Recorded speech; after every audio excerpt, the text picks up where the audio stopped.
visible dun sa absence ng senior government officials here, like Gerald Bantag, who should be. They want to scale it next time. That's why sometimes I understand that they're busy, but katulad yan, hindi nakakasagot. Hindi, lagot sila sa next meeting. Wala pang record. Hindi pa, hindi ka lang sa opinion. But if they don't show up, I'll put them in contempt. Will you ask for the answer, yung records ng investigation of these 16 I asked already. cases? I asked already. They have to submit the NBI, all these guys, they have to give me a summary of what has been done to all these 16 cases. Sir, yung binanggit kanina, it's been, 2 weeks, 3 weeks since the killing of Attorney Santos. And yet the NBI Has not been able to see the Yes. car.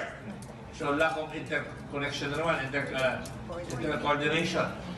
Hindi pa nila nakita yung dashboard camera. So I asked that. Hindi nila nakita. You're also depriving the family of their family car. Di ba? At the very least. But, dapat in-investigan na lahat yan. Kumapit ba yung bumatay doon sa sasakyan? I hope Soko has a report. We'll call Soko next time. Ha?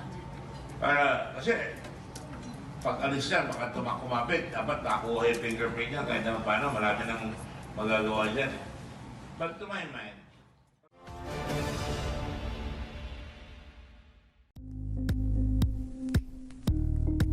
Thank you for watching Politico TV. Please like and subscribe to our channel for more videos.